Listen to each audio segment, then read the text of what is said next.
Good morning, everybody. Welcome back. Snowy Night Owl here with Pilch and Galvexo. We're going to talk about this Destiny dev blog that got dropped this morning talking about Arc 3.0, and oh my god, I am excited. This is our second attempt at starting recording this video. Thanks, OBS. Appreciate that.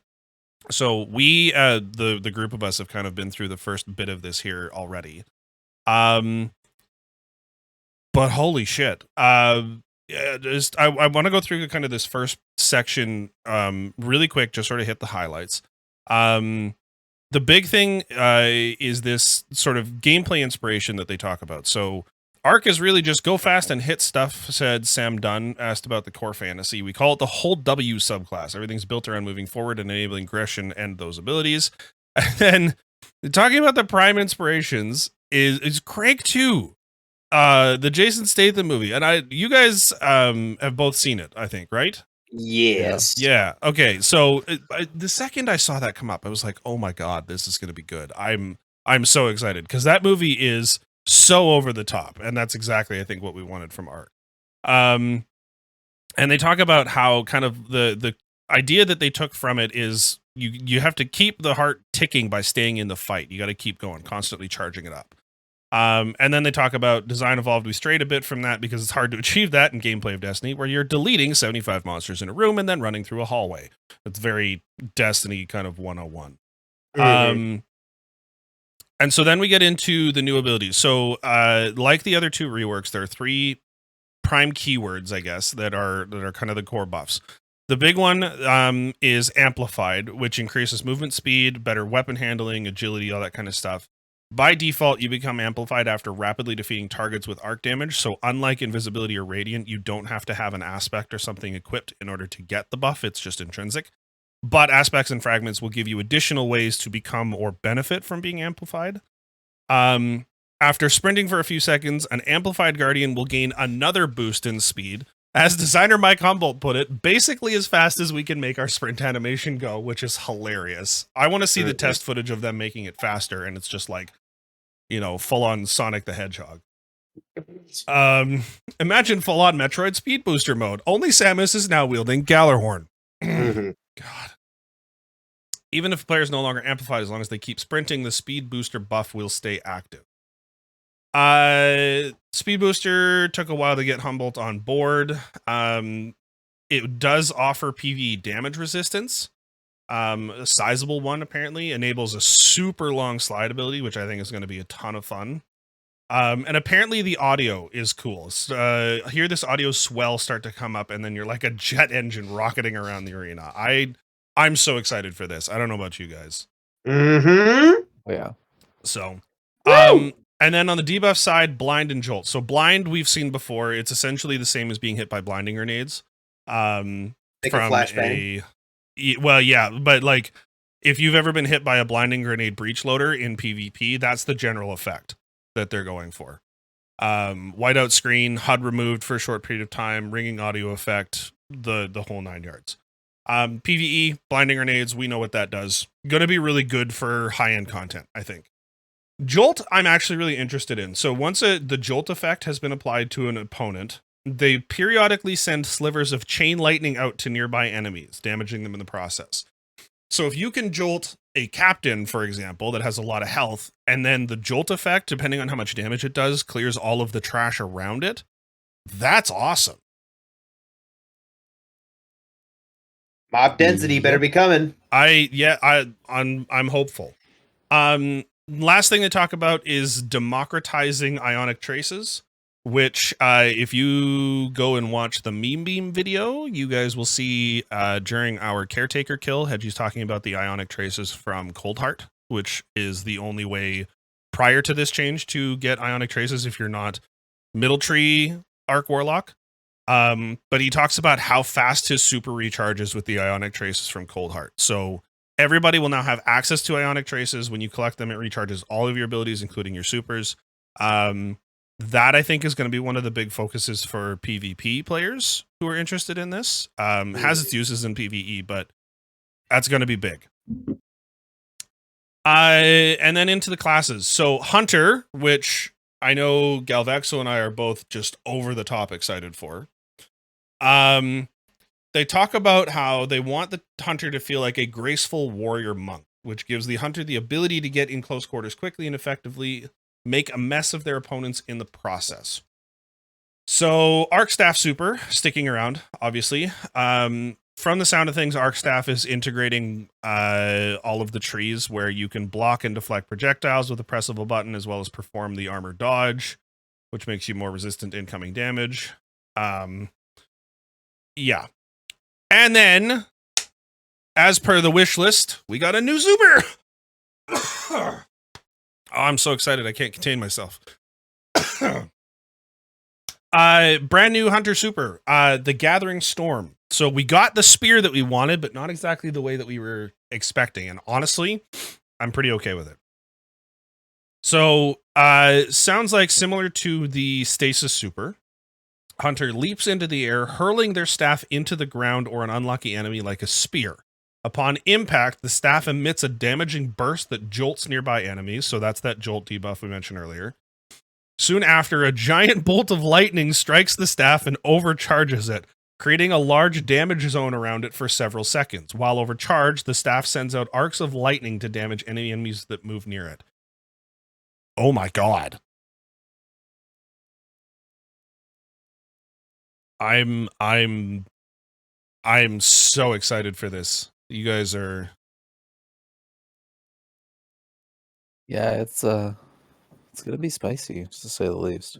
I have two questions that I kind of want to see once we have access to this, the things that I'm waiting for. One, because you can throw the staff at an enemy, it says, if I impale somebody with the spear and they don't die, so if I throw it at a boss, for example, does the spear move with them?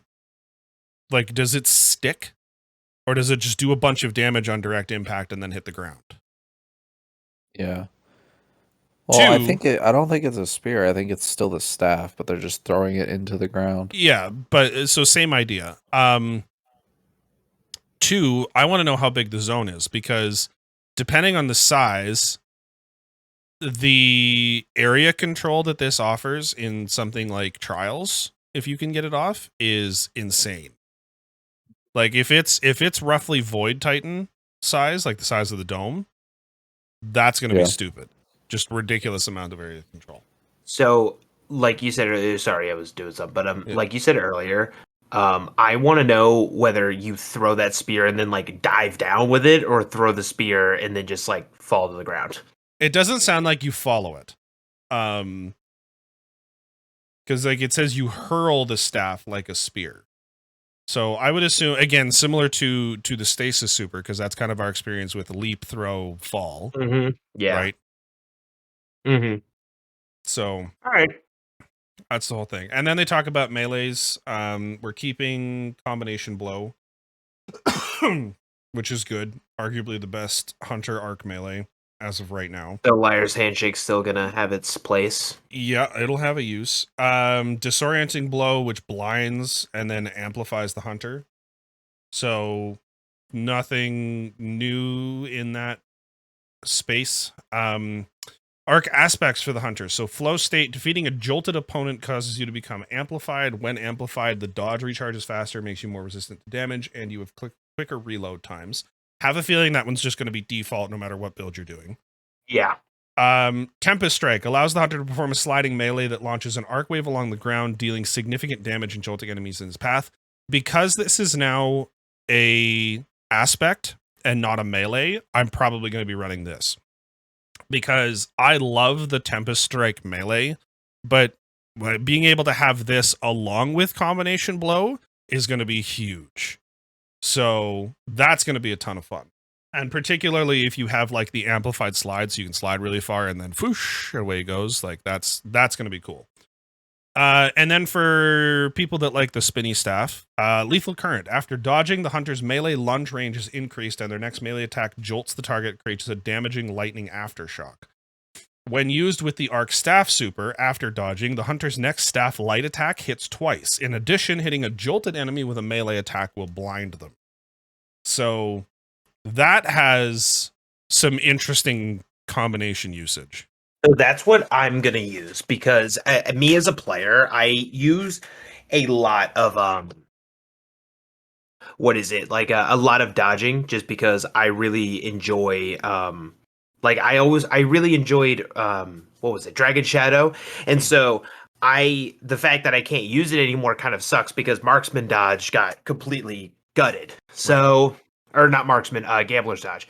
So hopefully with this returning and all of like the class ability, you know, recharge rate coming with arc, and also with like utility kickstart, I can run double utility kickstart. Maybe I can go back to that playstyle again because I really did like that playstyle. I don't like stompies. I'm not a stompy fanatic, so hopefully that comes back. Yeah, and then For me. final note, which kind of comes across as a footnote, and I don't love that it's a footnote. Because this honestly is maybe one of the most exciting things. Arc 3.0 will also bring back the blink movement mode for Arc Hunters. In fact, the blink ability will also include a baseline buff for any class that has access to it. Looking at you, Void Warlocks. Holy shit. Yeah. Yep. About time. Outside. Blink hasn't really been touched since Destiny 2's release and never quite reached the heights of its previous reign of terror. We felt like this was a good time to walk a few of the tuning changes back a little and bring Blink's potency at baseline up without needing an exotic equipped. So, isn't it Mask of Bacchus that gives the blink it's a dodge? It's not a blink. That's a blink dodge. Yeah.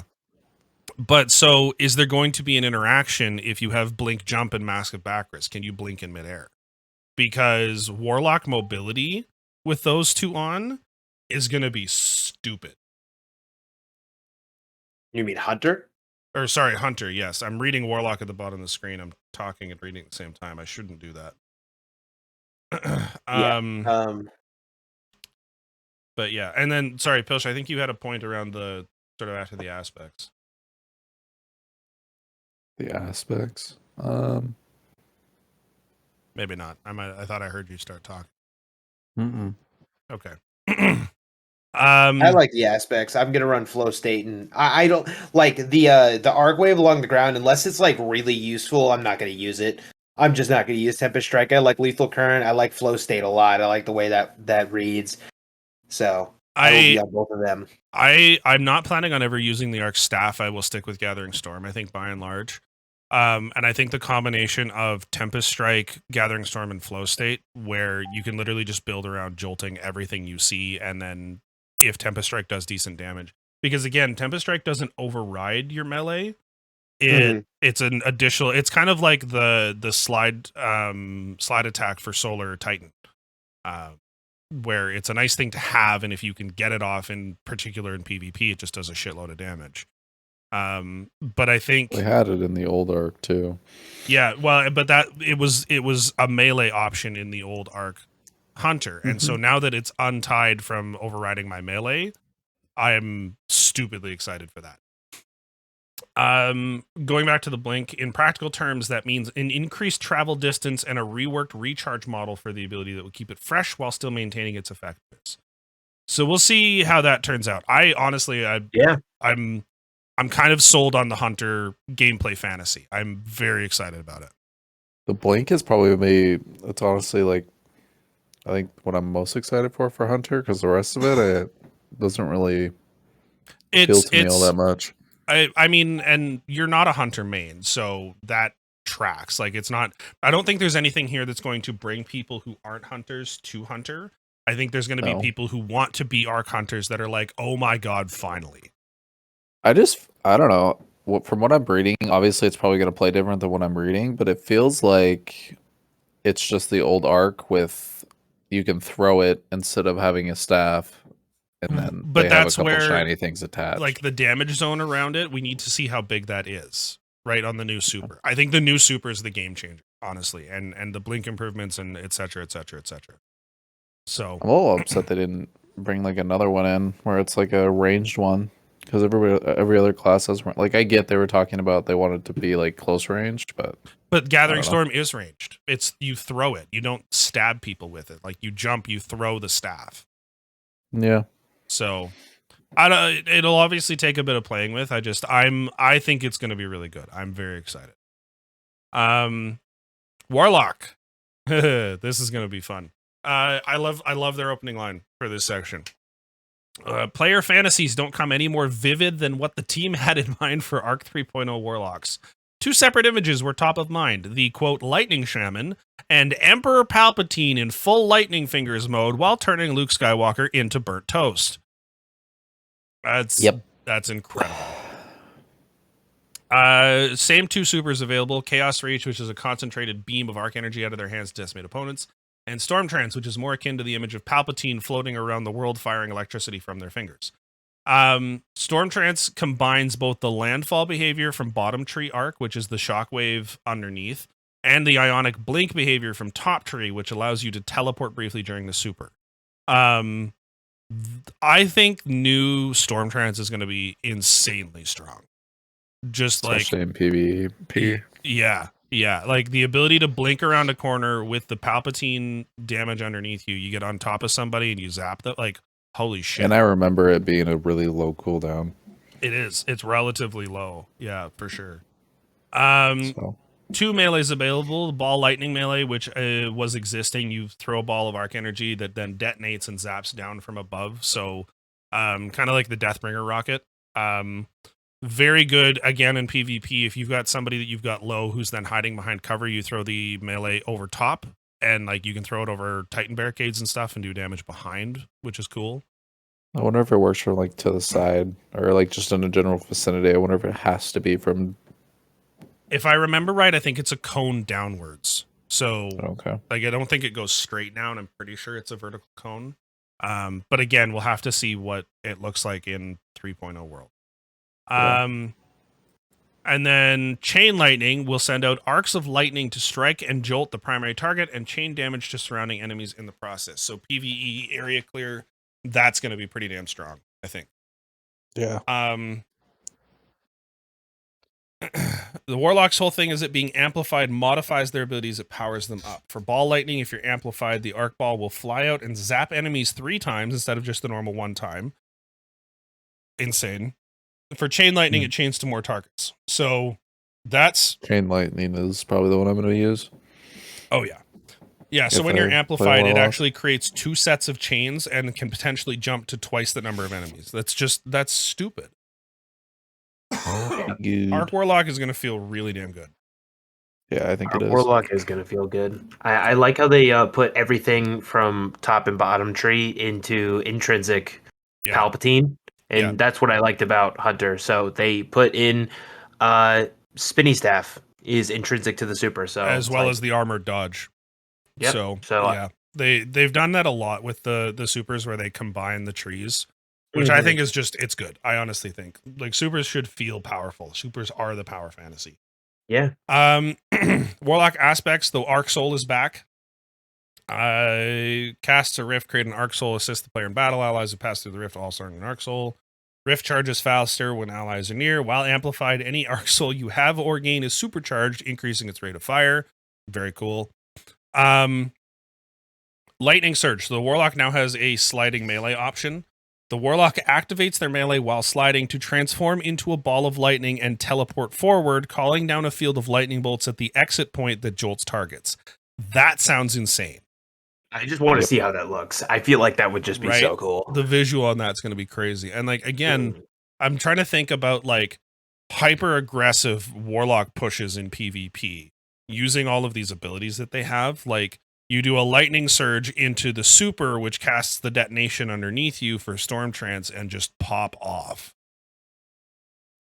Like it's insane. And then Electrostatic Mind arc ability kills and kills on arc debuffed enemies create ionic traces. When you collect any ionic trace, you become amplified. Depending Isn't that on just like a general thing for arc now? No, it used to be for middle tree Warlock. But ionic traces, everybody I think will have access to ionic traces, but I have a feeling that's going to be tied to fragments. Warlock so far is the only one that can get ionic traces through an aspect. Oh, okay. They only came out with 4 fragments, so far. There will be Yeah, so probably far. 12 like standard, but we've only Obviously, yeah, but they just only teased. released 4. Yeah. So I think Lightning Surge is going to be pretty common.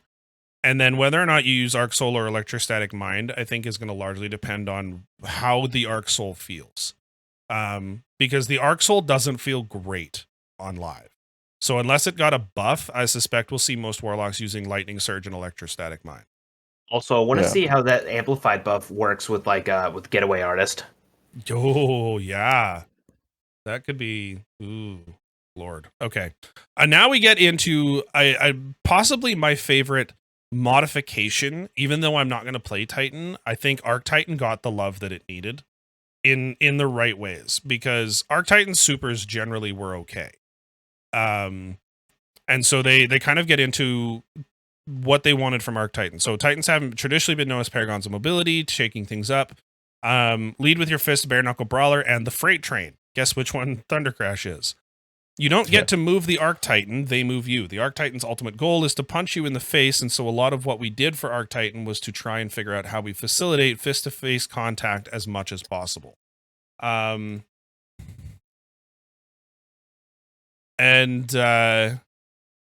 desire to punch all the things manifests in a couple of devastating supers returning for Arc 3.0, Fist of Havoc and Thunder Crash. While the latter is practically unchanged, it didn't need to be changed. Fist of Havoc now has an adjusted slam radius that's halfway between top and bottom path, so bigger in some cases. The ground slam leaves a damaging field in its wake, while slamming from the air causes the damaging AoE effect from chop tree behavior. So again, combining them without making it brokenly overpowered. I like that.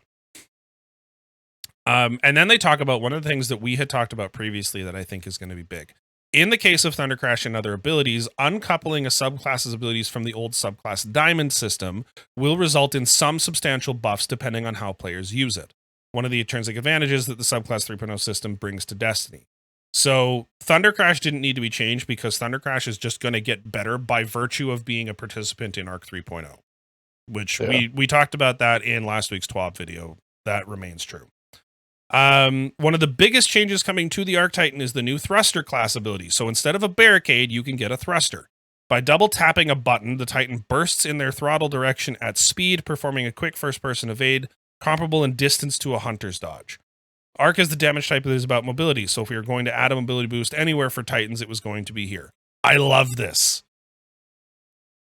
I love that Titans are being given a choice between being the wall and being a hyper-mobile face-punching monster. Yeah. The monkeys with shotguns are going to love this. Yeah. Titan apes are going to be a real problem, I think, next season. Yeah.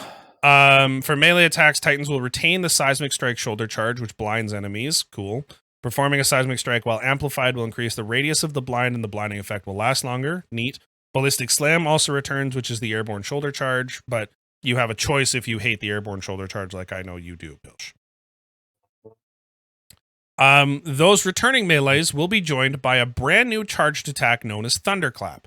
Here, the Titan player holds the melee button and charges up arc energy that can be unleashed in either a quick, powerful jab or held and built up to be unleashed in a furious One Punch Man style blast that will devastate an opponent. This is insane. The charge state cannot be stored. Titan must be on the ground to charge the punch and stationary. They mention that later. The damage is significant. A 90% charged Thunderclap will one-shot Guardians in PvP. So you can literally just hold this shit at a corner, and as soon as somebody comes around, bang, bye-bye. I love the name Thunderclap. Right? Like, it's so insane. So depending on how long it takes to charge up, how much noise it makes, so like people can know that you're holding a corner with Thunderclap, all of this shit, it's crazy. I don't love Thunderclap. Huh? I don't love Thunderclap. I'm getting a little scared about that. I don't know how fast it's gonna charge, and they said 90% charge. So like, what if it's one of those things where it like goes from 0 to 100 in like a second and a half? Well, that's the concern, right? And then how long can you hold it at full charge? Move. You can't move. Like, I don't even know if you can spin. But can you aim? Well, that's a question, right? Can you aim it? Yeah. How long does it take to charge, and how much noise does it make? Because if it's loud and you know that somebody is charging around the corner, then it becomes a skill gap where it's like, okay, I can hear this Thunderclap charging. I'm going to get airborne because the Titan has to be on the ground to charge it. And I'm going to, hold my distance and I'm going to kill them with a pulse rifle or a sidearm or something, or an SMG. Mm-hmm. Right? So there's as long as there's ways to play around it, I love it. And I mean, if it becomes a real problem, obviously it'll get looked at. Bungie's done okay with that kind of thing with the subclass reworks. So again, a lot of it, like, it sounds super cool on paper. It also sounds like it could be wildly overtuned or undertuned, or there's a lot of math that we don't know. Arc 3.0 Titan will have 3 aspects like the other 2 classes. So Touch of Thunder, which improves arc grenades. Flashbang fires an additional blind impulse on its first bounce. Pulse Grenade, when it damages an enemy, it creates an ionic trace for the Titan. Pulse Grenade damage increases over time as the grenade lingers after impact. That's cool. Lightning Grenade grants an additional charge for Lightning Grenade and jolts targets on initial blast. PvP could be fun. Storm I feel like it creates needed that to begin with. Huh? I feel like that grenade needed that to begin with because it was kind of useless. What if someone runs that with armamentarium? Yeah. Well, and because it's like a trip mine grenade, that's going to be fun for like poking around corners. And then the Storm creates a roaming thundercloud that moves and tracks enemies similar to Stasis Hunter Super, firing lightning bolts at the ground underneath it. I don't like that. Oh, That I could like be that. corny as fuck, or it could I be don't like like that. crazy. Like, even just for information in PvP, because if the Storm chases people, if it's fairly visible, you throw a Storm grenade and just follow it to where the enemy is. Right? Also, Like, why did Titans get this and not the Warlocks? The Warlocks have gotten the last 2, grenade buff situation. I suspect Warlocks don't need it. Yeah, they didn't want them to have another fucking fusion grenade. Yeah, can you imagine? I was going to say Crown of Tempests with these modified grenades. Like, oh my That would have been god, nuts. that would have been stupid. Second aspect, Juggernaut. While sprinting and with full class ability energy, the Titan gains a frontal shield that blocks incoming damage. When amplified, the shield is stronger. Once the shield is depleted by taking damage, the class energy is depleted. That's the really freight hate train this. fantasy. That's the shot. That with The thing we were blinding t- shoulder charge and Fists of Havoc. Oh, I hate it. I hate it. You're not going to be able to hide. There's going to be nowhere to hide. No. I'm gonna shoot them in the face with a sniper, and they're gonna be like, "That's funny." Well, aren't you cute? Like, I'm so They're gonna- glad that can't be combined with Thunderclap. I'm so glad that can't be combined. Well, with like Thunderclap. imagine Like, using your like throttle boost, like sprinting at them, your shield's almost gone, then you throttle boost, and then you're like in their throats. But this What? this doesn't require the throttle boost. So the speed boost requires a couple seconds of sprinting, but the way this is written, it's as soon as you sprint with full class ability energy. Yeah, I This know. is so Like so before your shield breaks, so it uses your class energy, you can Yep. use your throttle. Yep. Oh wait, no, you'd have to run void with that. Okay. Like, I was gonna say run this with no backup plans. I was gonna be like, what? Uh-huh. But you run this with I wonder if there's an interaction there with the ACD0 feedback fence. Dude, or Synthos, bro. Oh, Synthos and Knockout make me want to die. God, I'm never gonna kill a Titan. I'm literally gonna have to play fucking. I can't use snipers ever again. I just can't. Yep. It's gonna be the season of the ape. Like, it's gonna be insane. Gonna be a Matador or a Fellwinkers directly I in the am mouth. praying for anti-barrier auto rifle SMG. Oh yeah. Please. So just so that they maybe work against that. Which they will if they And then final classify as a shield. final aspect, knockout. Melee kills trigger health regeneration and make the Titan amplified. Critically wounding an enemy or breaking their shield increases melee range and damage for a brief period. Titan's base melee becomes arc empowered while knockout is active. So double melee from a Titan will likely kill through overshields with knockout on. Sounds like it. Breaking their shield generally triggers off of breaking overshields as well. And then last note for the fragments teased, Spark of Beacons, when player amplified arc special weapon kills create a blinding explosion. Spark of Resistance, when surrounded by enemies, the player has increased damage resistance. Again, sprinting titans surrounded by enemies take reduced damage, have a giant shield in front of them, and can punch you from 100 yards away. Spark of Momentum, sliding over ammo will reload your weapon and grant a small amount of melee energy. Sliding over heavy ammo increases the amount of energy granted. And Spark of Shock, players' arc grenades jolt enemies. So just insane. And like, we're gonna get to see Arc 3.0 during the showcase next week. It's gonna be a shit show. It's gonna be insane. So, I'm so excited. Any final thoughts from you guys on this one? I really like the Titan and Warlock so far, not so much about the Hunter, but I can see where the Hunter is appealing to people. Cool. But and then I think Galvexo got called away. So we will end this there. We're going to talk about the TWAB in a separate video. But thank you everybody for watching, and we will see you on the stream. Bye-bye.